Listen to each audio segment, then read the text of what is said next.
दो खास मेहमान हमारे साथ 100 को लेकर चर्चा के लिए इस वक्त हमारे साथ जुड़ रहे हैं। मेजर जनरल अनुज माथुर, सीनियर डिफेंस एक्सपर्ट के तौर पर, wing commander retired S Sudhakaran हमारे साथ, पूर्व अधिकारी इंडियन एयरफोर्स, वो भी हमारे साथ जुड़ रहे हैं। सबसे पहले मेजर जनरल अनुज माथुर, 100 एक ऐसा वेपन है, स्मार्ट एंटी एयरफील्ड वेपन, जिसका हमने असली जंग यानी ऑपरेशन सिंदूर में इस्तेमाल करके दिखा भी दिया। 100 किलोमीटर तक की इसकी रेंज है और इसको ट्रैक करना मुश्किल, क्योंकि अब तक इसको ग्लाइडेड के तौर पर इस्तेमाल किया जाता था। 2 मीटर लंबा करीब, कई सारे स्पेसिफिकेशन हैं, लेकिन बताया जा रहा है कि इसका इस्तेमाल ऑपरेशन सिंदूर में करने के बाद एक बात तो पुख्ता हो गई कि इसको एडवांस स्टेज में ले जाया जा सकता है, और एडवांस स्टेज में ले जाए जाने की जो डीआरडीओ तैयारी कर रहा है, इसके साथ एक इंजन लगाकर इसकी रेंज 200 किलोमीटर तक बढ़ाने की। 100 कितना खतरनाक है, क्योंकि ये इंडिजीनियस है, इसकी टेक्नोलॉजी हमारी है, कितना जंग में हमारे काम आ सकता है और आया है। जय हिंद राजीव। जय हिंद सर। सबसे पहले तो मैं आपको ये बताना चाहता हूं, देखिए कि इंडिजिनस वेपन सिस्टम्स के सबसे बड़ा जो लाभ होता है वो ये होता है कि जब भी आप उस वेपन की उसके अंदर कोई थोड़ा बहुत इंप्रूवमेंट हो सकता है, तो वो इंप्रूवमेंट कंटिन्यूअस चलता रहता है। उसका सबसे बड़ा फायदा, अगर आपने ऑफ द शेल्फ कोई इक्विपमेंट या कोई वेपन सिस्टम खरीद लिया, तो जिस भी हालत में वो वेपन सिस्टम है, जो भी उसकी काबिलियत है वही रहेगी, उसको आप इंप्रूव जहां तक संभव है नहीं कर सकते। तो सबसे बड़ा एडवांटेज यही था जब हमने SAAW को रहीम यार खान के खिलाफ बहुत सक्सेसफुली अप्लाई किया। उसके बाद ये देखा गया कि देखिए सबसे बड़ा आवश्यकता राजीव ये होती है कि हम स्टैंड ऑफ रह करके और एनिमी के टारगेट्स को हम अटैक करके उनको डिस्ट्रॉय कर सके। स्टैंड ऑफ के लिए 100 किलोमीटर रहीम यार खान तक ठीक है, लेकिन आप देखेंगे कि जो उनके और भी ठिकाने हैं, उन ठिकानों तक पहुंचने के लिए शायद हमको उनके एरिया में जा करके और फिर उसके ऊपर हमला करने की आवश्यकता पड़ेगी। तो इसलिए ये जरूरी था कि कोई ऐसा तरीका, टेक्नोलॉजी डेवलप की जाए कि इसकी रेंज बढ़ा सकें। तो अब ये जो टर्बो इंजन इसके अंदर ऐड किया जा रहा है, और उसके साथ साथ इसकी लंबाई भी बढ़ाई जा रही है, और इसकी रेंज जो है वो लगभग 200 या 200 से भी थोड़ा ज्यादा किलोमीटर हो जाएगी। उससे क्या होगा कि जो लेह लद्दाख में, जो गिलगिट बाल्टिस्तान, हुंजा, उस तरफ के जो एयरफील्ड्स हैं वो भी, क्योंकि प्राइमरीली ये एंटी एयरफील्ड वेपन सिस्टम है। अब दूसरी बात, ये जो पहले वाला SAAW था, वो कहीं ना कहीं एक चीज उसमें कमजोरी थी, वो ये थी कि वो मूविंग टारगेट्स को एंगेज उतना करेक्टली, उतना एक्यूरेटली नहीं कर पाता था। ये भी एक बड़ा भारी लेसन जो था हमारे पास, हमने सीखा।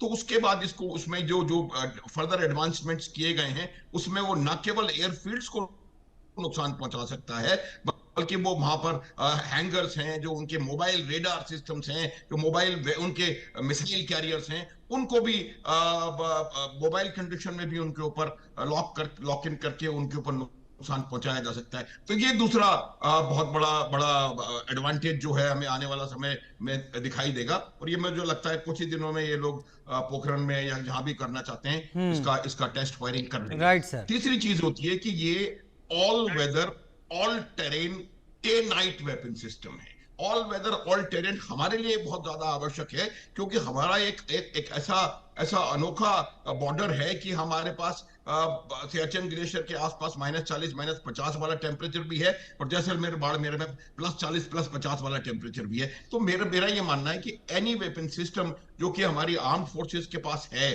जिसके अंदर all weather day night capability है, वो हमारे लिए बहुत ज्यादा कारगर और कामयाब सिद्ध होता है। तो इसके अंदर वो भी डाला गया है। तो एक्यूरेसी इंप्रूव हो गई है, रेंज इंप्रूव हो गई है, इसका पेलोड जो है, उसकी जो पेनिट्रेशन कैपेबिलिटी है वो इंप्रूव हो गई है। मूविंग टारगेट्स के ऊपर ये उनको इफेक्टिवली एंगेज कर सकता है, और स्टैंड ऑफ रहते हुए हम लगभग प्रत्येक पाकिस्तानी एयरफील्ड को हम इससे एंगेज कर सकते हैं। तो राजीव, मेरे हिसाब से ये बहुत बेहतर तरीके की, इसको कहा जा रहा है कि mini air launched cruise missile है, और ये मिसाइल बहुत ज्यादा घातक सिद्ध होने वाली है किसी भी शत्रु के लिए। मेजर जनरल अनुज माथुर, जैसे जैसे आप जैसे सीनियर वरिष्ठ लोग इसको एक्सप्लेन करते हैं, जैसे विंग कमांडर एस सुधाकर भी मेरे साथ इस वक्त जुड़ गए हैं, तो मुझे आप लोगों पर गर्व होता है। वो इसलिए कि जब ऐसे वेपन्स आज आ रहे हैं जो हमारे बूट्स ऑन ग्राउंड को पहले से इतना सिक्योर टेरेन दे देंगे, जब आप लोग उस दौर में थे और आप लोग तब एनिमी टेरिटरी को सामने देखते थे, तब आपको सपोर्ट करने के लिए हमारे पास ये सारी चीजें नहीं थी। हम कहीं बहुत दूसरे देशों के ऊपर या तो आधारित थे या इंतजार करते थे। विंग कमांडर एस सुधाकर भी मेरे साथ इस वक्त जुड़े हुए हैं। विंग कमांडर एस सुधाकर, सू 30 MKI की बात करें या जैगुआर की बात करें, if I am not wrong Mirage 2000 की भी बात करें, तो शायद उनके साथ ये 100 वेपन अब तक इंटीग्रेटेड है और उसी का इस्तेमाल किया जाता रहा है। लेकिन नया जो 100 आ रहा है जिसमें एक जेट इंजन भी होगा, कहा जा रहा है कि ये जो 100 है ये अपने साथ एक एडवांस इलेक्ट्रो ऑप्टिकल सीकर भी इसके साथ होगा। ये चीजें आम जनता को समझ में नहीं आती।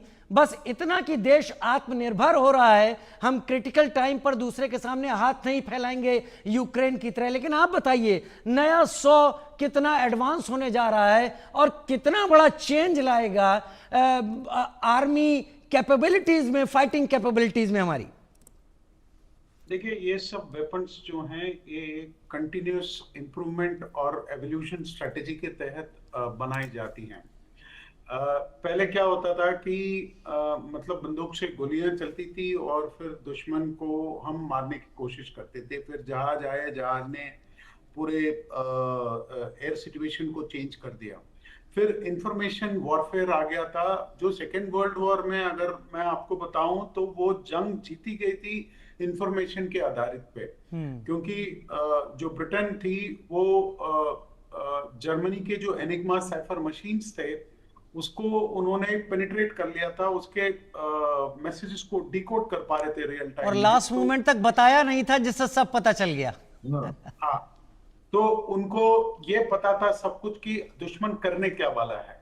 उसके बाद जब हम लोग 2000 के बाद हम नेक्स्ट सेंट्रिसिटी ऑफ वॉरफेयर की कॉन्सेप्ट लेके प्रोजेक्ट एफनेट जैसे IACCS जैसे प्रोजेक्ट पे हम काम कर रहे थे, जो आपने ऑपरेशन सिंदूर में अभी देखा है। लेकिन 2014 के आसपास चाइना ने अपने जो डॉक्ट्रिन है उसमें मेजर तब्दीली की थी और उन्होंने अपने वॉरफेयर को इंटेलिजेंस इनेबल्ड वॉरफेयर की एक नई सूरत दी थी, जो अभी भी हमने अभी देखा नहीं है और अभी ये आगे देखने को मिलेगा।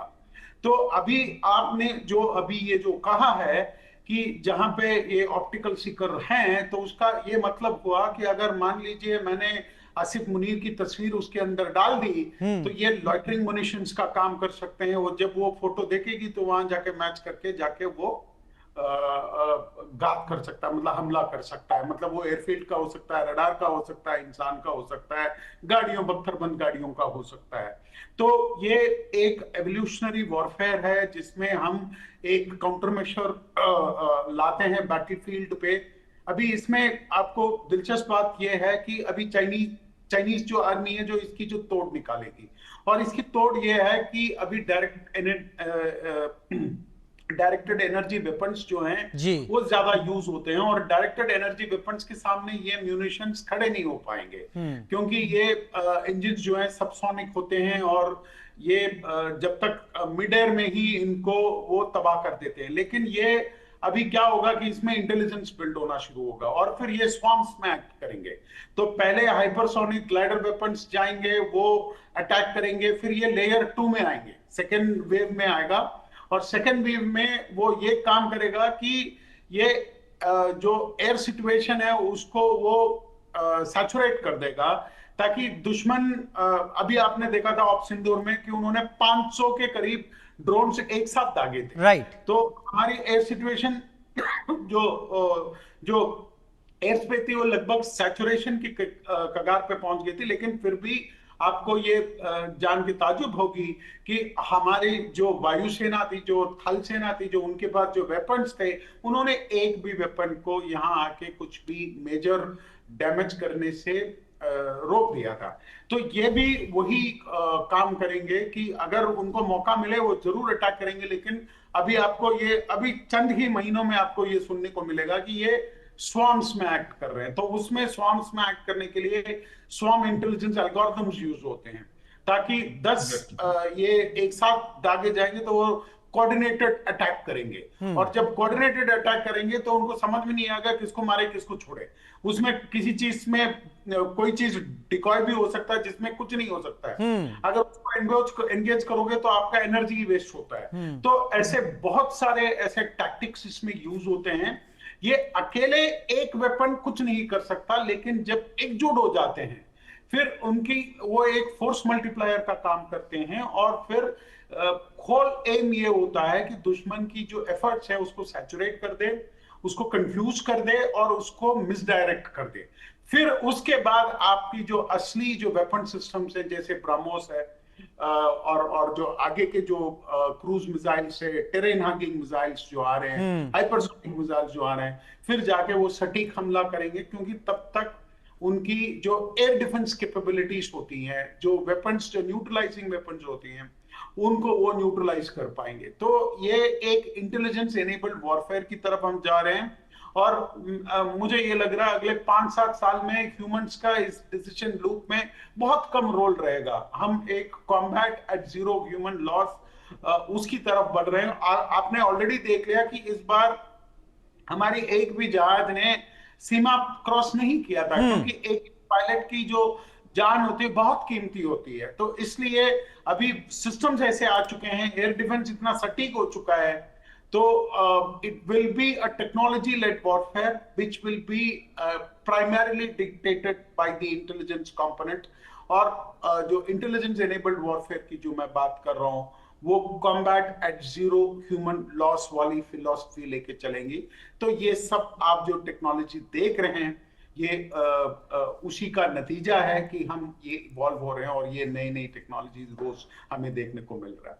हमें देखने को मिल रहा है ये सारा कुछ, जो कुछ हमारे दर्शक इस वक्त हमारे वरिष्ठ मेहमानों से समझ रहे हैं स्मार्ट एंटी एयरफील्ड वेपन यानी 100 के बारे में, इसको समझते चलिए, क्योंकि आपको भी जो चीजें दिख रही हैं वो कई बार कंफ्यूजिंग होती हैं। जैसे इंफॉर्मेशन वॉरफेयर की बात हमारे दोनों मेहमान कर रहे थे, तो ये दोनों मेहमान भारत की कैपेबिलिटीज को सही तरीके से ज्यादा बढ़ा चढ़ा कर नहीं, एकदम एग्जैक्ट एक्यूरेटली आपके सामने रख रहे हैं, जिससे आप समझ सके कि ऐसा ही इंफॉर्मेशन वॉरफेयर हमारे वेपन के बारे में अगर हमारा एडवर्सरी कर रहा है तो वो शायद आपको एक गलत पिक्चर दे रहा होगा और हमारे मेहमान कहीं बेहतर तरीके से चीज सामने रख रहे होंगे।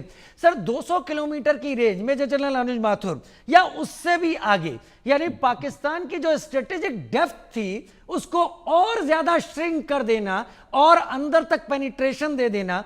लेकिन एक शब्द होता है हीट सिग्नेचर्स। क्या हीट सिग्नेचर्स को भी ये मिसाइल, ये 100 रीड कर सकती है और जाकर वहां पर स्ट्राइक कर सकती है? बिल्कुल बिल्कुल राजीव, आपने बिल्कुल सटीक बात बोली है। देखिए, हीट सिग्नेचर, ये जो सीकर्स हैं उसके बेसिस के ऊपर मेरे ख्याल से काम करते हैं। और मेरा ये मानना है कि ये जो सीकिंग डिवाइसेस होती हैं, ये इतनी प्रिसाइसली बनाई जाती हैं। और यही जो अभी हमारे एयरफोर्स के साथ वो बता रहे थे, मैं वही बात उसको आगे बढ़ाने की कोशिश करूंगा। देखिए, जब उन्होंने इतने जबरदस्त तरीके से आपके ऊपर एक साथ स्वॉर्म अटैक किया 500 उसके साथ, तो हम क्यों उसको डिनाई कर पाए? मैं आपको रोक नहीं रहा, लेकिन प्रधानमंत्री ने ऑपरेशन सिंदूर पर जब पार्लियामेंट में बयान दिया तो उन्होंने कहा कि आपको यकीन नहीं होगा, करीब 1000 ड्रोन से अटैक किया गया था। मेजर जनरल अनुज माथुर, मैं वही कह रहा हूं, तो उसकी मैं आपको वजह बताने की कोशिश कर रहा हूं कि हमने जो 22-23 अप्रैल के बाद से, जब ये निर्णय दौरान में हमने एक ऐसी जबरदस्त इलेक्ट्रॉनिक फेंस तैयार कर ली थी, जो कि सर क्रीक से लेकर के सियाचिन ग्लेशियर तक थी। अनब्रोकन फेंस, इलेक्ट्रॉनिक फेंस थी, जिसको कि पार करके दुश्मन का कोई भी एरियल सिस्टम आ नहीं सकता था। जितने भी रडार, छोटी से छोटी यूनिट के पास का रडार से लेकर के इंडियन एयरफोर्स के एयर डिफेंस वेपन सिस्टम्स तक, तमाम रडार सिस्टम्स को इंटीग्रेट करके जबरदस्त इलेक्ट्रॉनिक फेंस बना ली थी हमने पहली बार। दूसरी बात, जो एयर डिफेंस वेपन सिस्टम्स थे, जो एक इन्फेंट्री बटालियन के एयर डिफेंस वेपन सिस्टम से लेकर के और इंडियन एयरफोर्स के एयर डिफेंस एयरक्राफ्ट, वो तमाम को एक साथ इंटीग्रेट करके हमने दुश्मन के 1000 ड्रोन के अटैक को नाकाम किया। उससे क्या हुआ, देखिए, जो इलेक्ट्रॉनिक फेंस थी उसने एक्यूरेट पिन पॉइंटेड इंफॉर्मेशन दी कि कौन सा सिस्टम कहां पर कैसे आ रहा है। उसके बाद हमें ये एग्जैक्टली पता था कि उसको एंगेज करने के लिए, उसको न्यूट्रलाइज करने के लिए कौन सा एयर डिफेंस वेपन सिस्टम कहां पर मौजूद है, और उसी को डायरेक्ट करके और उससे उस एनिमी रडार्स को, एनिमी मिसाइल्स को एंड इनको नीचे गिराया गया। देखिए, सबसे ज्यादा आवश्यक जो चीज है, जो कि हमें उस पर मेरे हिसाब से काम करना अभी बाकी है, वो ये है कि हमें AI एनेबल्ड ड्रोन मिसाइल एक सिस्टम की बहुत ज्यादा जरूरत है। और उस सिस्टम भी कौन सा, अभी हम अपनी जो हमारी ब्रह्मोस मिसाइल ने और इन्होंने बहुत अच्छा काम किया है, ऑल राइट, एक चीज है वो मैं मानता हूं। उसकी वजह ये थी कि हमने पहले उनके एयर डिफेंस सिस्टम्स को काफी हद तक न्यूट्रलाइज करके उनको काफी नाकाम कर दिया था। लेकिन आवश्यकता है, ये बड़ा भारी लेसन निकल करके आया है कि अगर आप डिसाइसिव इम्पैक्ट डालना चाहते हैं दुश्मन की डिफेंसेस के ऊपर, तो आपको हाइपरसोनिक और बहुत बेहतर AI enabled drone missile system. मैं आपको बताता हूं सबसे बड़ा एडवांटेज आज की तारीख में क्या है, कि जो लोग बना रहे हैं वो और जो इसका प्रयोग करेंगे वो आपस में मिलके सिनर्जी के साथ काम कर रहे हैं। इस वजह से जो हमें एंड सिनेरियो के हर जगह पर जहां काम चल रहा है, वहां एक specifically nominated experienced air force officer है, जो कि पूरे कॉन्टिन्यूअसली DRDO के साथ, जैसे जैसे इवोल्यूशन हो रहा है, जैसे जैसे वेपन सिस्टम का डेवलपमेंट हो रहा है, उनके साथ वो रहता है, उनको लगातार उसकी एडवाइस होती रहती है। तो ये तो एक दो चीजें जो हो रही हैं, उसकी वजह से हमको जो हमारी आवश्यकता है वो करने पर। अब मैं 1999 का आपको उदाहरण दे सकता हूं। हमारे पास एयरफोर्स के पास वेपन सिस्टम्स नहीं थे जो कि कारगिल में हम हमला कर सकें। आनंद फानन में हमने of the shelf weapon system खरीदे, फिर जगुआर्स को, उन वेपन सिस्टम्स को यूज करने के काबिल बनाने के लिए 10 दिन और लग गए। तो मेरा कहने का अर्थ यह है कि अब जो टेक्नोलॉजिकल एडवांसमेंट्स हो रहे हैं, और अब जो आर्म्ड फोर्सेस की नीड बेस्ड टेक्नोलॉजी के साथ डेवलपमेंट हो रहा है, उससे हमको आज ये हालत थी हमारी कि हमने एक दिन में 22 मिनट में भारतीय वायुसेना ने शत्रु का जो हमारा पॉलिटिको मिलिट्री एम था उसको हासिल कर लिया। तो ये अंतर है पिछली बार में और अभी में। तो इसका मेरा ये मानना है कि ये बहुत जबरदस्त तरीके से हम लोग इसके ऊपर तैयारी कर रहे हैं। लेकिन फिर मैं रिपीट करूंगा, आपके दर्शकों को पता होना चाहिए कि हमें AI एनेबल्ड ज्यादा आगे जाने की आवश्यकता है, वेरी अर्जेंटली, तुरंत, वेरी अर्जेंटली हमें जाने की आवश्यकता है। और शायद इसीलिए